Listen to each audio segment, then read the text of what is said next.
Hello, everyone. Welcome to Development Palettes. I'm Aaron Loomis, coming to you from the Ventura Cigar Company studio. And with me today is June Liu, Seth Geiss, and John McTavish. How you guys doing? What's up, fellas? What's up, Hola. gentlemen? So today we are talking about the Mombacho Cosecha 2013. Cigar is a Toro 6x52.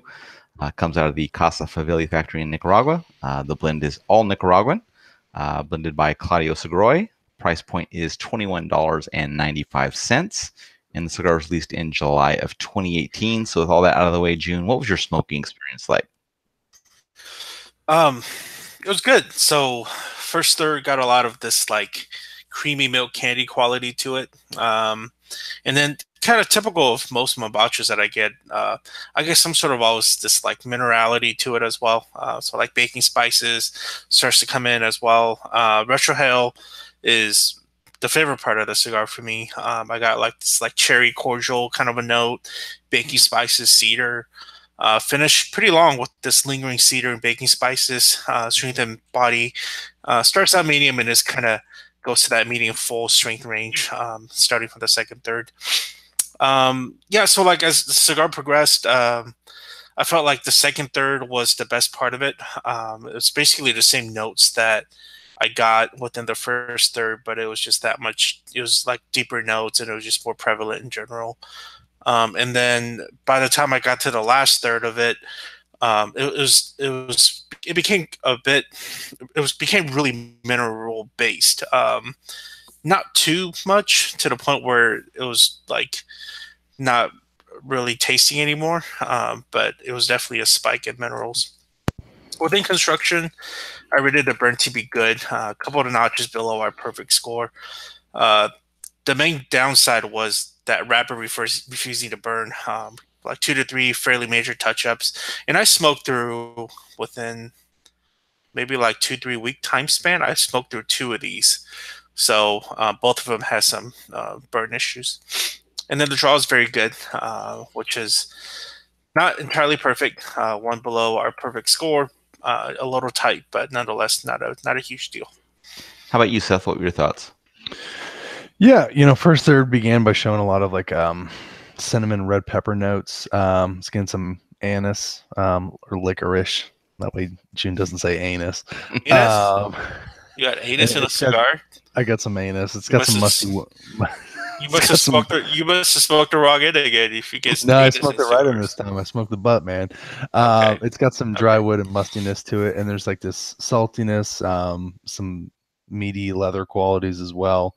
In the first third, when I get into the second third, it loses some of that cinnamon and spice. It's still showing some red pepper, and it's got some dry earth and leather qualities, with some woodiness there as well. It's more of a sharper wood. It's gotten fuller and darker. I think the first third is probably the better of the two thirds so far. Um, then when I get into the final third, I just find it really heats up a lot. It's losing a lot of flavors, and it's just showing this charred meat, wood, and pepperness. Just doesn't, it's not smoking really. It's not enjoyable in the final third for me. Um, the draw got really tight, and it was struggling to stay lit. Um, in terms of construction, I mean, it didn't smoke that great. It was on and off. Um, I think yeah, I mean, as June said, it's the wrapper, I think, plays a big part in that. I think it was just packed full of tobacco too. I think there's like a little too much tobacco in there, which played a part in it. I mean, it was a medium full cigar through and through. Construction wasn't that great. I think the best part, I mean, the wrapper itself is gorgeous. Before you smoke it, the wrapper was beautiful. It's got really nice Colorado, but it just doesn't smoke that great. How about you, John? What were your tasting profile like? Sounds like we had a very consistent experience on the flavor profile. I had a lot of that aged cedar up front, baking spices that were very rich. Definitely got the creamy sweetness with cinnamon. Cinnamon was quite pronounced. Got a little bit of barbecue savoriness kind of mixing in there. And then the spices kind of, like Jim was saying, they intensified. So as the first progressed, they got quite intense, which was tasty. And then a little bit of light musty earth. I think similar to what Seth was saying. There's a little bit of mustiness, which is and you know, when you think of mustiness, you think of kind of a negative quality, but it was enjoyable. It was refreshing, and typically what I get out of Mombachos is I get a sour citrus note. In fact, I kind of find that to be like their characteristic flavor in all their cigars. So I got that about halfway through. A little bit of powdered cocoa to close out the first third. Like June, I think the middle third for me was the best. Everything kind of came together and balanced out really nicely. The cocoa carried into the middle third. That cedar kind of became a little drying, but it was nice flavor. Retrohale, still sweet, complex baking spices. Went up to about a medium plus, so flavor profile was definitely no slouch. Then Musty Earth kind of matched it at a medium, just slightly over medium. And then the last third, same as Seth, a little bit of charring aspect to the cedar. So baking spices kind of fell off a bit. The Melcher unfortunately didn't last very long for me, so I was able to purge it and get rid of it. Wasn't really an issue. In terms of burn and construction, I guess I just take better care of my cigars or something, because I had no issues whatsoever. There was a slight touch-up required. You know, I think I probably could have left it. Yeah, maybe it would have self-corrected, but the burn was great, and the ash was holding out really well in 2+ inch increments. No issues there. Draw for me was perfect. It was slightly snug, but that right in that sort of Venn diagram of where you want that slight resistance to be. I didn't have any issues with the draw. What about you, Aaron? Yeah, I had a heavily charred wood, some light cream, some baking spice, but about a half inch in that, charred wood starts to kind of lighten up a little bit. Cream gains a little bit of sweetness, still light baking spice there. Retrohale had like a more full version of that charred wood, so that was interesting. Baking spice picks up about 1.25 inches in, so the profile was a little bit better balanced. As the first sort of wrapping up, that char lightened up even more. Baking spice wasn't far behind that, and cream was pretty faint in the background, with strength was just right around that medium mark. Second, third, still charred wood baking spice, comes a little bit fuller. Cream, leaves the profile together. A little further in, a little bit of cream comes back in. Retrohale's kind of slightly creamy, charred wood note, a little bit of faint baking spice. Further in, char starts to pick up a little bit. Kind of gives that charred wood the lead in the profile again. Strength still stays at medium. Final third, cream begins to increase, kind of smooths out that charred wood note. Baking spice just behind that wood note. Further in, the baking spice drops out of the profile. Charred wood, still mellow creaminess going on. Retrohale's pretty much a similar profile to that. As the cigar starts to wrap up, starts to heat up, so it brings some mintiness to the profile on the Retrohale, and strength bumps up just slightly above medium. In regards to the construction, I thought the burn was really good. I mean, it was wavy at times, razor sharp at others, ash out on inch and a half increments. In regards to the draw, just a little bit tighter than I prefer, but it wasn't really any issues with the smoking experience. So, Joan, what were your overall thoughts on this cigar? You just try to call me John? No, I think it was like a weird hybrid. It was like a June. Like got married. John. That would be your celebrity name. Joan. Interesting. June. Okay. Junon. Sounds like some sounds ethnic. I like it. Junin. Okay. What are we talking about? Oh, we're talking about the Cosecha. Yes, we are. Okay. So, smoking through this 2013 Cosecha, can't help but think about back when we smoked the 2012 Cosecha at that time, right? Reviewing it when it came out. So this 2013, I liked it. I didn't like it as much as the 2012.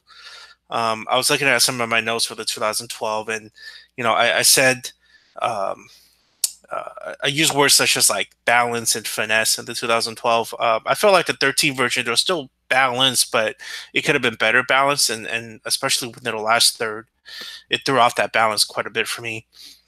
And there was, I wouldn't use this version, the 13, as something that had finesse, like I said, within the 12. So I liked it. I like last year's variant more, but the thing is, the cool part about stuff like this is being able to age it and then smoking throughout the time.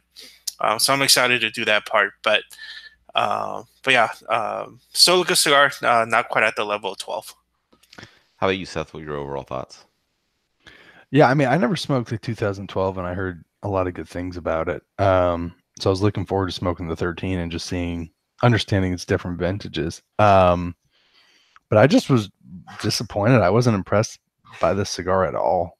I didn't find that it had anything special. And then when you mentioned the price tag involved in it, it just, to me, just kind of kills it. It just lacked a lot of, I thought it could have been constructed better. I thought it could have used a little bit more complexity in terms of flavor profile.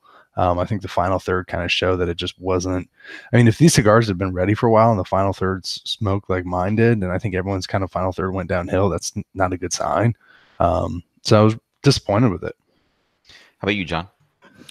2013 was the best vintage for me to date, and I've had the opportunity to smoke the 12 and the 13 throughout the project down in Nicaragua. So I enjoyed the 2012, but I think the 2013 for me had an elevated level of complexity.